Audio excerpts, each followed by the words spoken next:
사도행전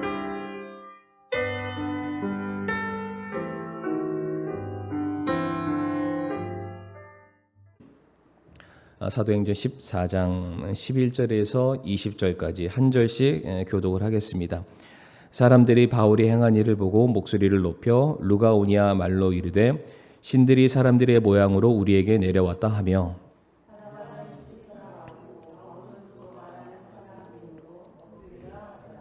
이에 그들의 도시 앞에 있던 주피터의 제사장이 소와 화환들을 가지고 성문들에 이르러 사람들과 함께 희생물을 드리려 하니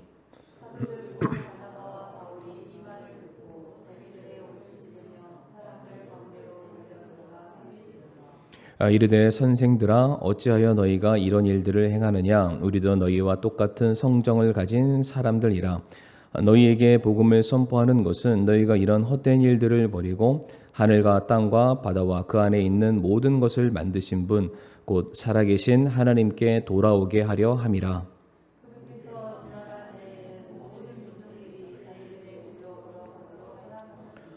그럼에도 불구하고 선한 일을 행하시고 우리에게 하늘로부터 비를 주시며 결실의 계절을 주사 음식과 기쁨으로 우리 마음을 채워 주심으로써 증거 없이 자신을 내버려 두지 아니하셨느니라 하고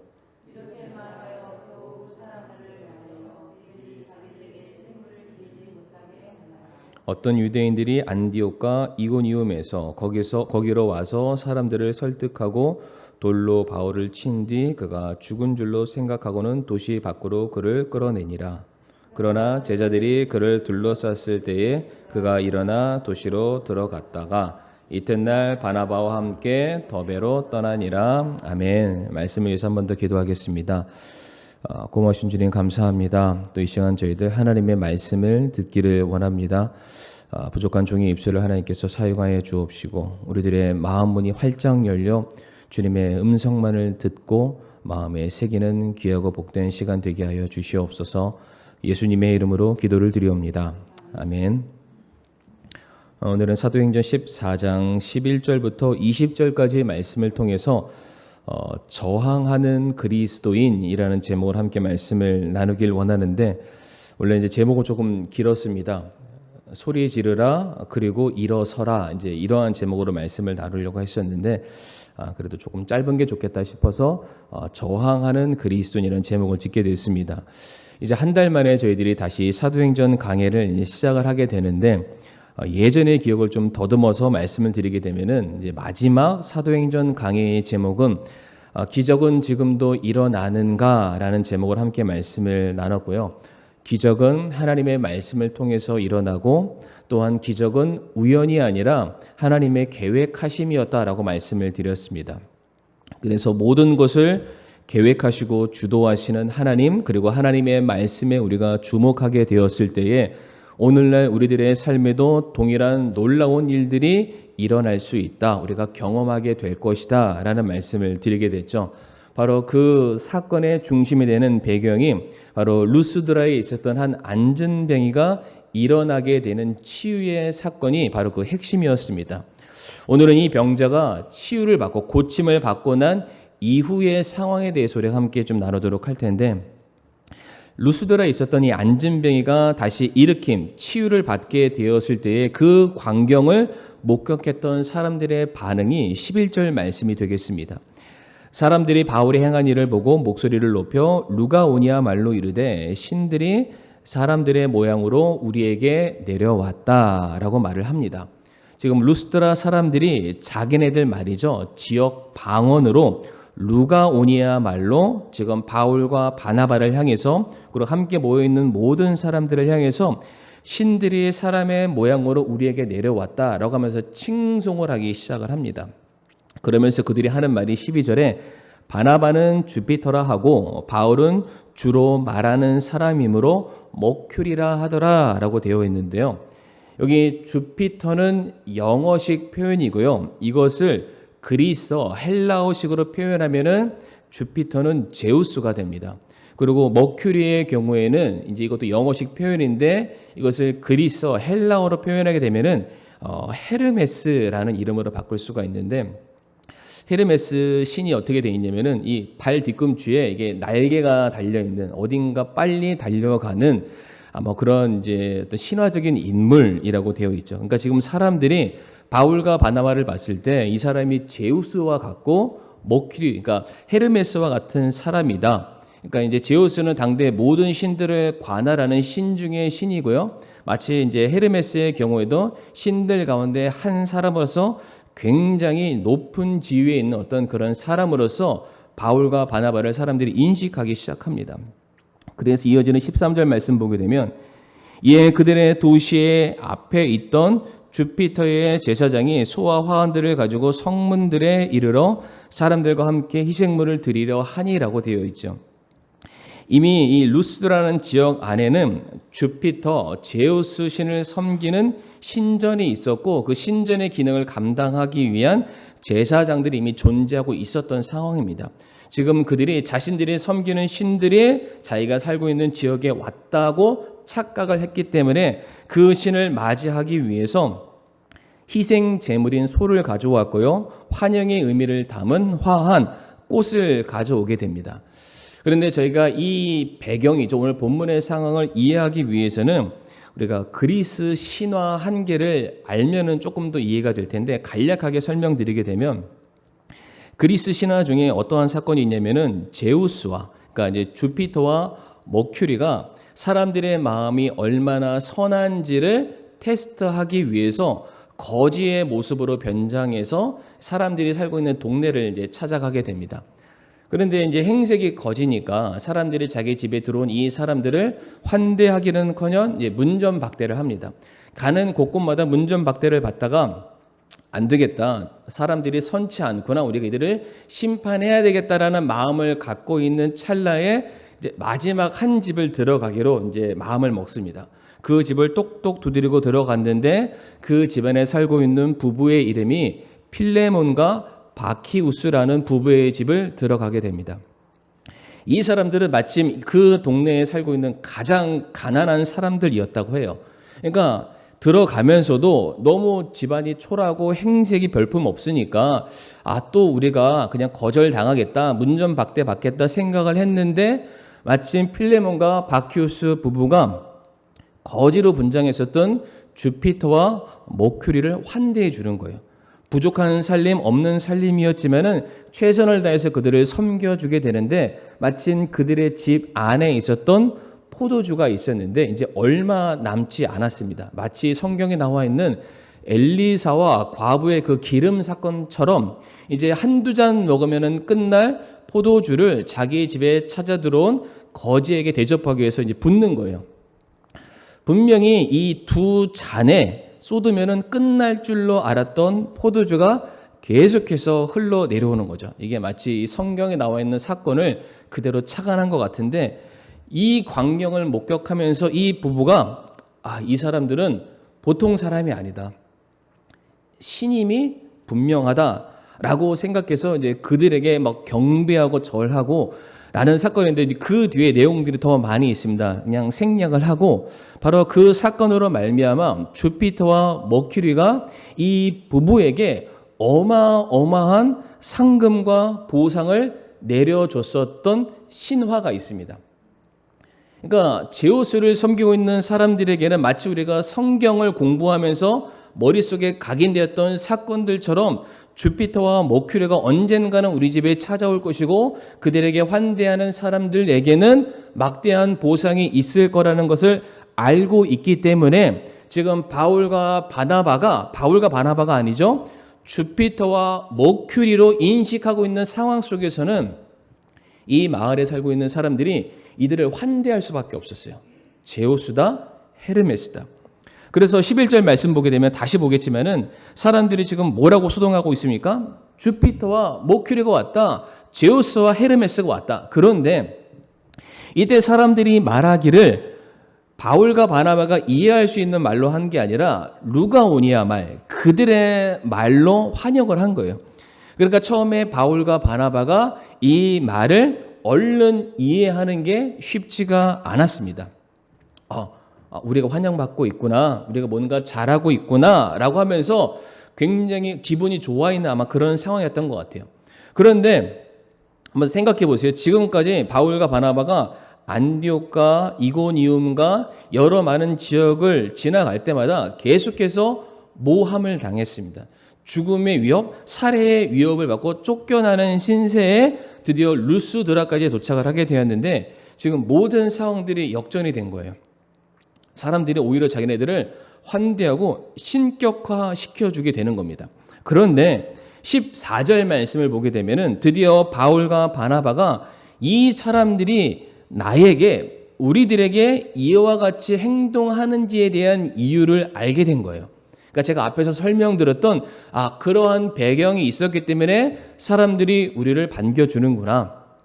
내가 이 루스드라 앉은 뱅이에게 예수 그리스도의 이름으로 일어나 걸으라 라고 했었던 예수 그리스도가 그들에게 전달된 것이 아니라 우리들의 모습이 그들이 알고 있는 신화와 섞여서 우리를 제우스요 헤르메스로 인식하는구나 라는 것을 알게 되었을 때에 드디어 바울과 바나바가 자신들을 향해 돌아오는 환대를 거부하기 시작합니다. 그러면서 어떻게 하냐면은 옷을 찢어버리는 거예요. 그러니까 자신의 실체와 본질을 사람들에게 보여주기 시작하면서 소리를 지릅니다. 항변을 했다는 거예요. 변호를 한 겁니다. 사람들의 말에 내 자신의 존재 자체를 명확하게 드러내고 있는 모습을 보여주는데 15절 말씀에 소리 지르는 말의 내용이 이와 같습니다. 이르되 선생들아 어찌하여 너희가 이런 일들을 행하느냐? 왜 우리를 섬기냐? 왜 우리를 환대하냐? 왜 우리에게 제물을 바치냐? 라고 말을 하죠. 우리도 너희와 똑같은 성정을 가진 사람들이라. 너희에게 복음을 선포한 것은 너희가 이런 헛된 일들을 버리고 사람 섬기는 일들 버리고 사람 의지하는 그런 일들 버리고 하늘과 땅과 바다와 그 안에 있는 모든 것을 만드신 분 곧 살아계신 하나님께로 돌아오게 하려 함이 아니냐라고 말합니다.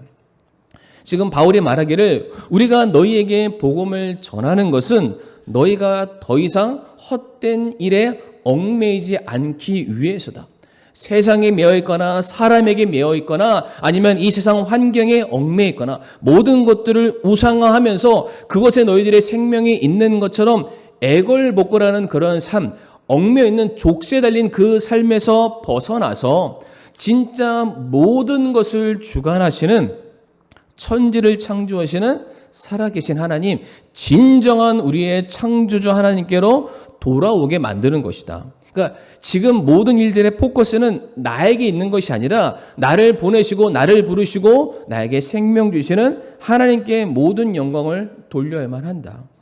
내가 지금 온 것은 마땅히 내게 주신 사역을 감당하는 것이고 나는 그분만을 예배하기 위해서 왔고 너희도 동일한 예배자로 만들기 위해서 왔다.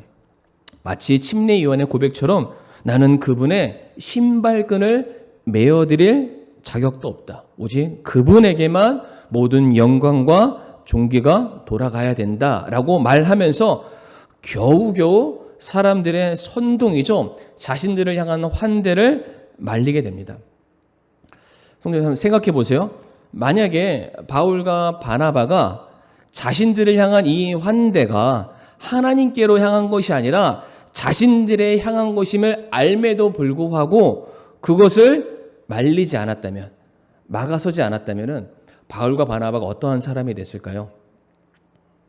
요즘 나와 있는 나는 신이다 라는 것처럼 아마 바울과 바나바는 이단 교주가 됐을 것입니다. 사람들의 환대와 환영 속에 심취하고 거기에 빠져서 그들이 가야 될 길을 잃어버리고 그릇된 길로 가고 그릇된 길로 가도록 아마 사람들을 가르쳤을지도 모릅니다. 저는 이 말씀을 묵상하면서 참 저에게 굉장히 많은 부분, 목회자들에게 많은 부분 도전하고 권면하는 말씀이다라고 생각을 하는데 정말로 목회자들에게 이와 같은 일들이 일어나지 아니하도록 정말로 조심하고 또 조심하고 조심해야만 합니다. 마치 내가 아니면 안 되는 양, 나 없으면 아무것도 할 수 없는 것처럼 내가 이 교회 안에 주인으로서 사장으로서 군림해서는 안 된다는 것이죠. 내가 비록 수려한 말로 성경에 있는 수많은 지식으로 이 강단에서 무엇인가를 선포하는 것이지만은 실상은 그것은 하나님의 말씀을 전하는 것이지 제 말을 전하는 게 아니라는 것입니다. 그런데 마치 이 강단에서 무엇인가 말씀을 선포하면서 내 말을 듣지 않으면은 저주를 받을 것이요, 내 말대로 하지 않는다면은 너희들의 삶에 부정탄다는 그런 식으로 하나님께 돌아가야 될 순종과 하나님께 돌아가야 될 영광을 중간에 설교자라는 사람이, 목사라는 사람이 그것을 착복하고 가로막고 내 자신이 더 높아지려 한다면 그것은 결국 하나님께서 원하시는 게 아니라는 것이죠. 목회자가 자기의 야망과 욕심을 성취해내고 이루기 위해서 교회를 사용해서는 안 됩니다. 목회자가 자기 자신을 드러내고 자랑하기 위해서 성공의 수단을 삼기 위해서 하나님과 성도들을 이용해서도 안 됩니다. 하나님이 우리에게 주신, 목회자들에게 주신 영적인 권위로 성도들을 짓밟거나 이용하거나 그들을 유린해서도 안 됩니다. 진리의 말씀을 선포해야 되고 그에 따른 책망과 권면과 회개와 돌이킴과 심판에 대해서 반드시 말해야만 합니다. 그런데 그렇게 말을 해야 되는 것을 알고 있지만 그러기보다는 그냥 성도들의 비위를 맞춰가면서, 분위기를 맞춰가면서, 어떠한 유력한 사람들의 기분을 맞춰가면서 내가 해야 될 본분을 내팽개치고 있다.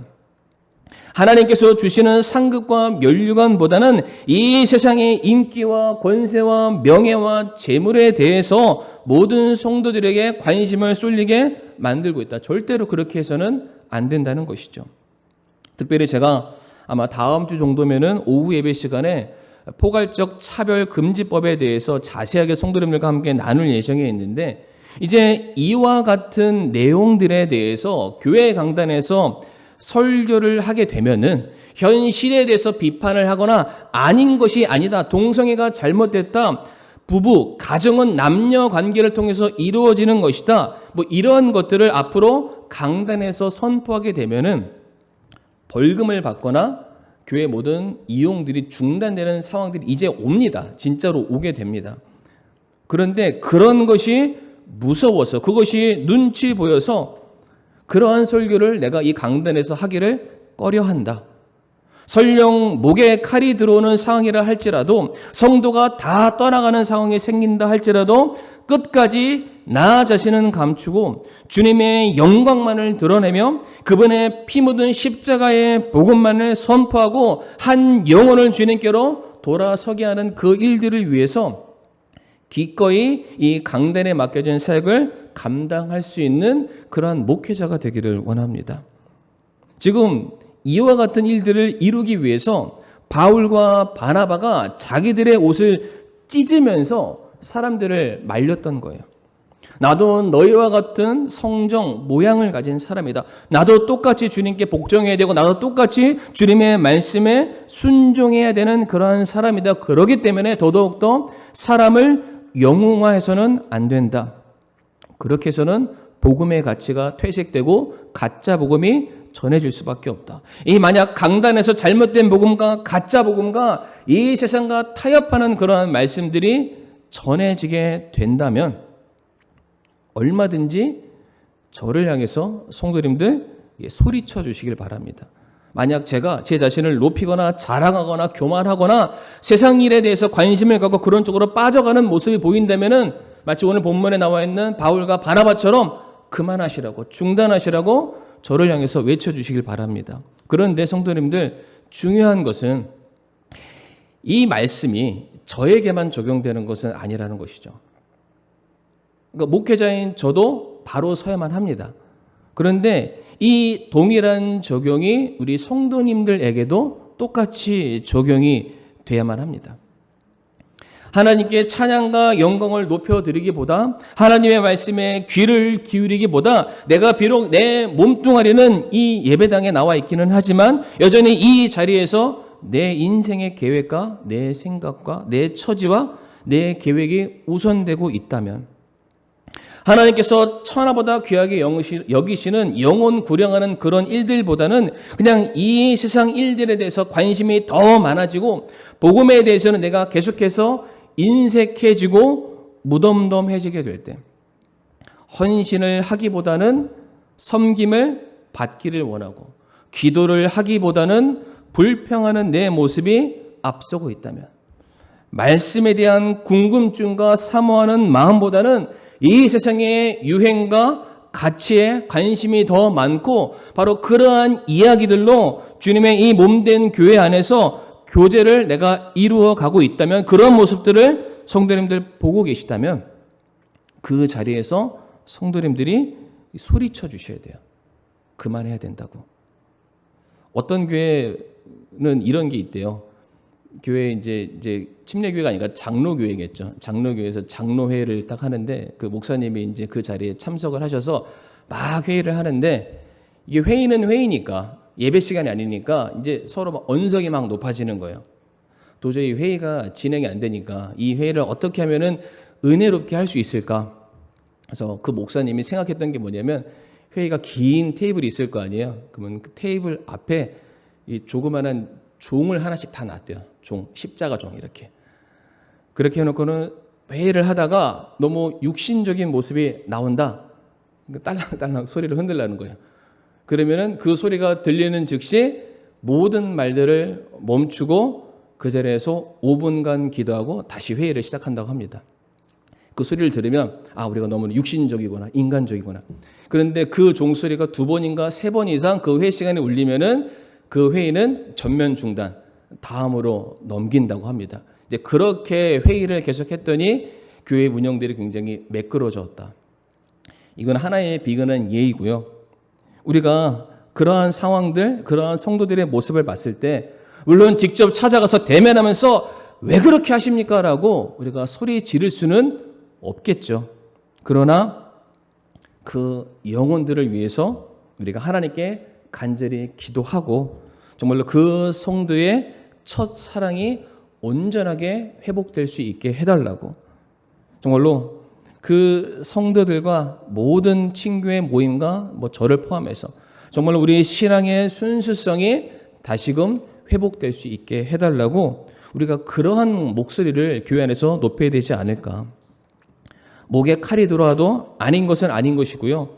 주님이 높여지는 것이 아니라 사람이 높여지고 있다면, 사람의 생각과 세상의 말들이 이 안에 가득 차고 있다면 정말로 우리들의 옷을 찢는 심정으로 막아서야 되는 모습, 바로 그러한 모습들로 가득 차 있는 우리 반석교회가 되기를 간절히 바랍니다.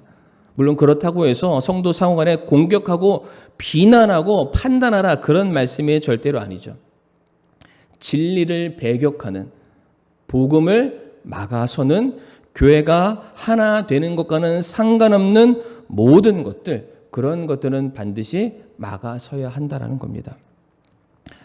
이제 이게 소리 지르다라는 이제 의미이고요. 두 번째가 일어서다인데, 지금 바울이 담대하게 사람들에게 내가 너희들에게 이렇게 환영받을 사람이 아니다라고 이제 말을 하게 되죠. 근데 그렇게 말을 함과 동시에 어떠한 일이 생기게 되냐면, 지금 바울이 이고니움에서 지금 도망쳐 나와서 루스드라는 지역으로 갔는데, 이미 그 지역에서부터 바울과 바나바가 행한 일들로 인하여서 손해보고 배 아파했던 사람들이 있었습니다.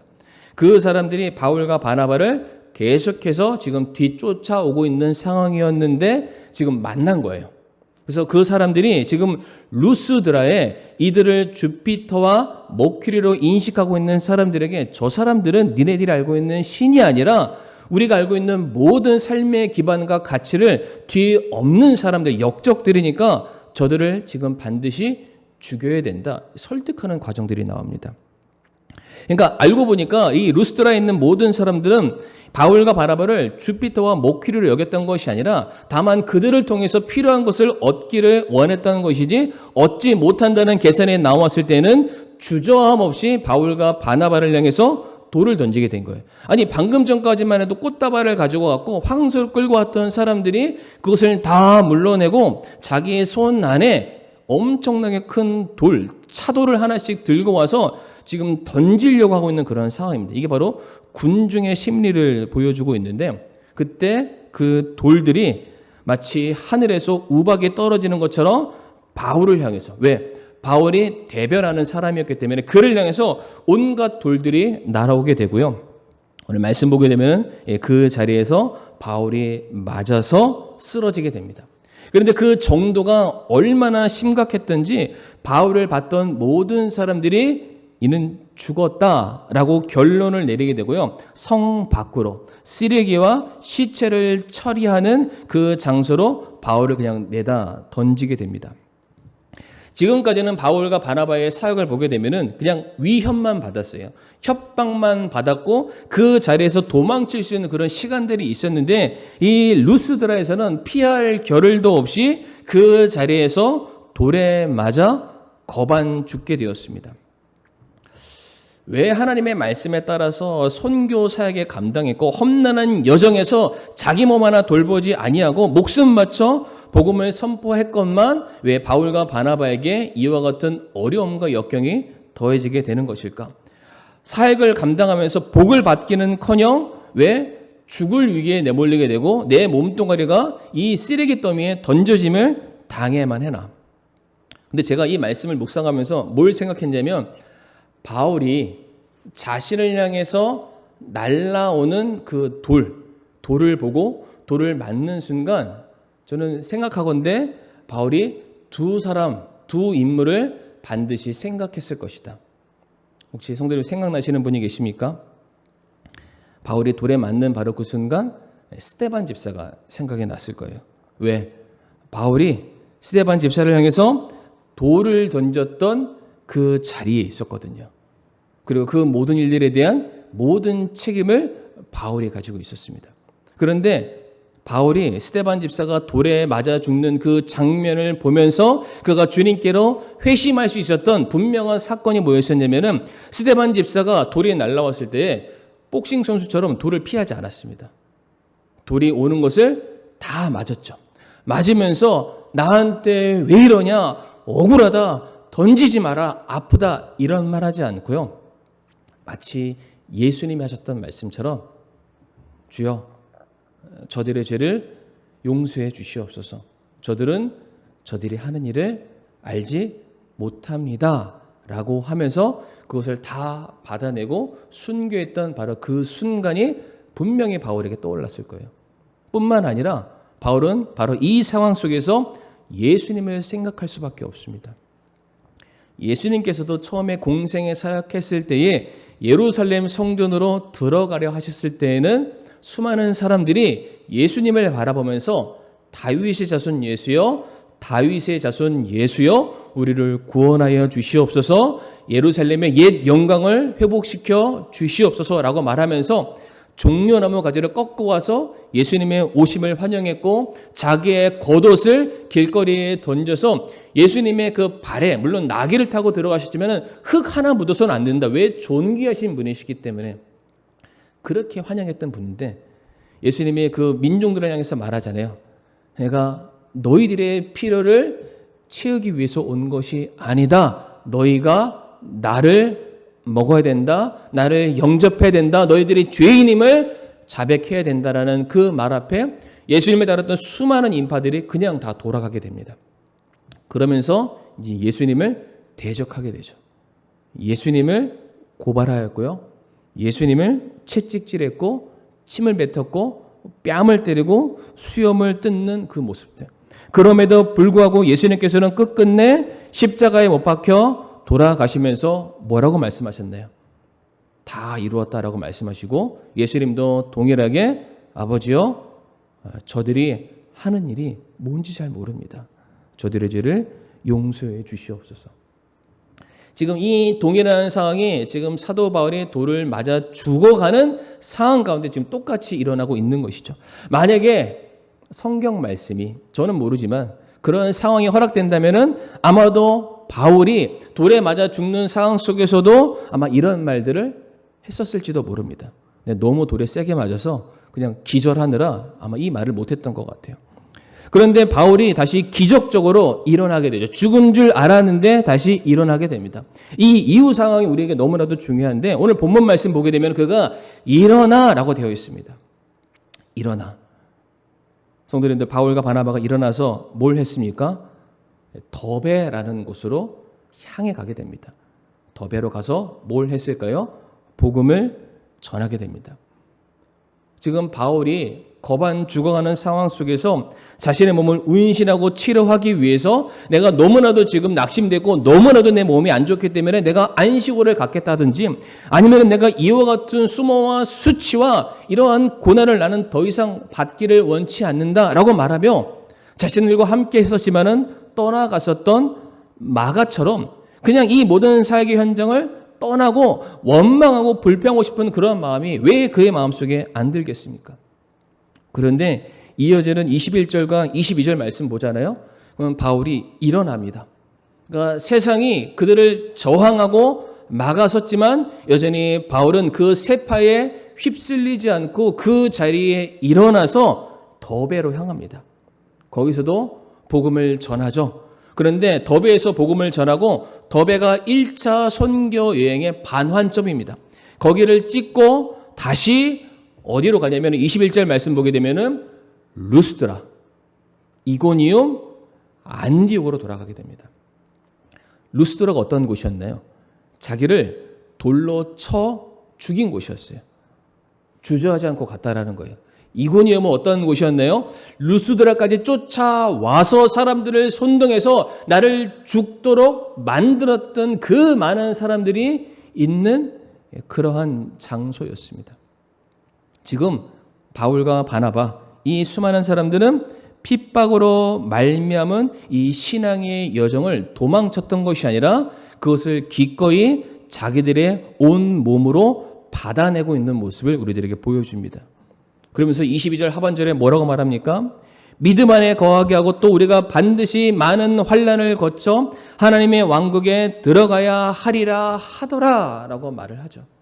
나는 하나님의 왕국에 합당한 자로서 부름을 받은 사람으로서 주님께서 내게 맡겨주신 사역을 감당하기 위해서 나는 더 이상 눌러 앉거나 도망치거나 주저하지 않는다. 나는 일어나서 나에게 주어진 내 사역을 나는 감당할 것이다 라고 또한 외쳤던 것을 볼 수가 있습니다. 고린도전서 9장 16절 말씀 같이 한번 읽어보겠습니다. 고린도전서 9장 16절 말씀 같이 한번 읽어보실까요? 화면에 나오나요? 없으면은 제가 읽겠습니다. 고린도전서 9장 16절 말씀 내가 복음을 선포할지라도 자랑할 것이 없나니 이는 필연적으로 내가 해야 하기 때문이라 만일 내가 복음을 선포하지 아니하면 참으로 내게 화가 있으리로다. 성도님들 복음을 거부한 사람들 그들에게도 영원히 꺼지지 않는 불못으로 향하는 심판이 있습니다. 그런데 그들에게만 심판이 있는 것이 아니라 복음을 알고 복음의 수혜를 입었고 복음의 능력을 경험하고 복음의 주인 되신 예수 그리스도의 제자라고 자처하는 사람들이 복음 전하기를 꺼려한다면 주저앉는다면은 더 이상 나가기를 원치 않는다면 우리 구원받은 성도들 역시 동일하게 그리스도의 심판석 앞에 서게 될 것이고 우리들의 모든 행위들이 낱낱이 드러나게 될 것입니다. 그래서 바울이 말하잖아요. 내가 복음을 선포하지 않으면 내게 주어진 사역을 온전하게 감당하지 않으면 그에 따른 심판도 내게 있을 것이다. 그러니까 나에게 있어서 하나님의 나라가 진정한 내 소망이 되고 거기에서 영생복락 누리며 주님의 칭찬과 인정과 이 닦아주심의 손길을 내가 경험하기 위해서라면은 내가 지금 주어진 이 땅의 삶에 내가 최선을 다해서 내가 사명을 감당해야 된다라고 외치고 있다라는 것이죠. 네, 성도 여러분들 중요한 것은 지금 바울이 세상을 향해서 소리를 질렀고요. 이 세상의 거센 풍파에도 밀리지 않고 그가 우뚝 그 자리에 서 있었습니다. 그러니까 누가 보더라도 지금 바울의 모습은 세상에서 소금과 빛의 모습으로 두드러질 수밖에 없습니다. 바로 이 일로 말미암아 어떠한 열매가 맺어지게 되냐면은 사도행전 16장 1절 말씀 제가 지난 우리 마지막 사도행전 강의 때도 말씀을 드렸었는데 사도 바울이 이제 2차 선교 여행 때 했던 말이기도 한데 뭐라고 말합니까? 그때 그가 더베와 루스드라에 이르렀는데 보라 거기에 디모데라는 어떠한 제자가 있었더라. 그러니까 제자가 있었더라라는 것은 이때 2차 여행 때를 말하는 것이 아니라 1차 선교 여행의 결과물임을 얘기해 주는 겁니다. 그를 다시 만나러 2차 선교 여행 때 가는 것이죠. 그러니까 1차 선교 여행을 통해서 1차 선교 여행 루스드라에서 디모데를 만났다라는 흔적은 없지만 바울의 이와 같은 사역의 결과물을 통해서 디모데라는 한 인물이 주님의 사람으로 쓰임받고 세워졌다라는 거예요. 그런데 이것을 어떻게 할 수 있냐면 디모데후서, 바울이 그의 사랑하는 아들과 같은 존재였던 디모데에게 편지를 썼던 디모데후서 3장 10절부터 11절 말씀에 바울이 이렇게 말하고 있습니다. 그러나 너는 나의 교리와 삶의 방식과 목적과 믿음과 오래 참음과 사랑과 인내와 11절에 안디옥과 이고니움과 루스드라에서 내게 닥친 핍박과 고난을 잘 알았으며, 그러니까 디모데가 바울을 어떻게 알았냐면은 바울이 루스드라와 이고니움에서 받았던 고난, 하지만 그 고난이 있었음에도 불구하고 그 고난을 맞서 싸워 이기는 신앙의 절개를 보여줬고, 더 중요한 것, 내가 어떻게 핍박을 견뎠는지 너희가 잘 아는데 그 목적과 이유가 어디에 나옵니까? 그러나 주께서 그 모든 것 가운데 나를 건져내셨다. 그러니까 내가 그 모든 일들을 감당할 수 있는 이유도 주님이 나를 보내신 것이고, 내가 설령 돌에 맞아 죽는 상황이 있었지만 그럼에도 불구하고 내가 부활하는 것처럼 다시 벌떡 일어설 수 있는 이유 역시 주님께서 나를 일으켜 세우신 것이다. 그러니까 바울의 삶을 통해서 디모데가 주님께서, 하나님께서 어떻게 역사하시는지를 선명하게 확인을 한 거예요. 그러니까 디모데가 알게 되는 거죠. 고난이 문제가 아니다. 내가 이와 같은 일에 헌신되고 드려지게 되면은 내 스승이었던 바울의 삶에 함께 하시고 역사하셨던 하나님의 은혜와 능력이 나에게도 동일하게 임할 것을 내가 믿는다. 봤으니까, 확인했으니까. 그래서 디모데가 자기의 삶을 드리게 된 것이죠. 그래서 바울이 담대하게 디모데에게 이렇게 권면할 수 있는 겁니다. 이어지는 디모데후서 3장 12절 말씀 보게 되면, 참으로 그리스도 예수님 안에서 하나님의 뜻대로 살고자 하는 모든 자는 핍박을 받는다. 받아야 된다라는 거예요. 받아야 주님께서 너를 일으키시는 능력을 보게 될 것이다. 핍박을 받아야 주님께서 너를 통해 일하고 계심을 보게 될 것이다.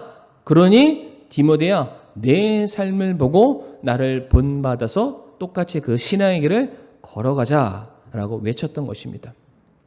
그러니까 바울과 바나바가 소리를 지르고 일어서서 저항했을 때에 얻게 된 결과가 디모데라는 거예요. 동일하게 똑같은 모습으로 신앙의 정절을 지키고 세상을 향해 소리를 지르고 우뚝 서 있는 또 다른 한 사람이 생겨나게 되었다라는 것이죠. 말씀을 마무리할 텐데, 예수님께서도 이 땅의 공생의 사역의 제일 첫 번째 하셨던 것이 회개하라, 하나님의 나라가 가까이 왔다 선포하셨습니다. 소리를 지르셨어요. 세상 사람들이 잘못된 인식과 가치관에 휩쓸려 살아가고 귀머거리로 살아가고 있는 그 사람들을 향해서 회개하라, 하나님의 나라가 가까이 왔다.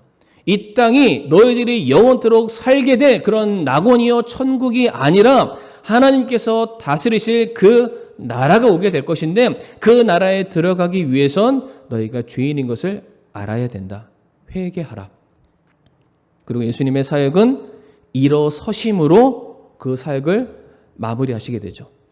십자가 위에서 모든 고난과 고통과 죽음을 다 받으셨어요. 세상을 향해서 하나님의 사랑이 어떠한지를 우뚝 솟은 그 자리에서 입증해 내셨죠. 그런데 그곳으로 끝난 게 아니죠.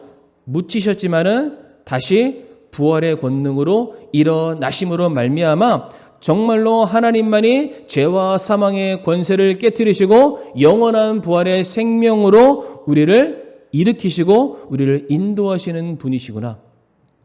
예수님의 삶 자체가 소리를 지르는 삶이었고 일어서시는 삶이었습니다. 바로 그와 같은 사역이 있었기 때문에 그 소리를 듣고 그 모습을 바라본 저와 성도님들이 구원받게 된 거고 우리도 동일하게 그 길을 따라 가야만 하는 것입니다. 나를 위해 십자가 위에 담대히 서서 외치셨던 우리가 주님의 모습을 기억하고 의지하며 그 길을 걸어갈 수 있는 저와 성도님들이 되기를 바라면서요. 로마서 1장 16절 말씀 읽고 예배를 마치도록 하겠습니다. 로마서 1장 16절 말씀 시작. 내가 복음을 부끄러워하지 아니하노니 이는 그 복음이 믿는 모든 자를 구원에 이르게 하는 하나님의 권능이기 때문이라. 아멘. 복음을 부끄러워하지 마시고 담대하게 외치시고 우뚝 서는 저와 성도님들이 되기를 바라겠습니다. 이 시간 다 같이 머리 숙여 오늘 말씀 통해서 우리가 함께 기도하는 시간을 갖도록 하겠습니다.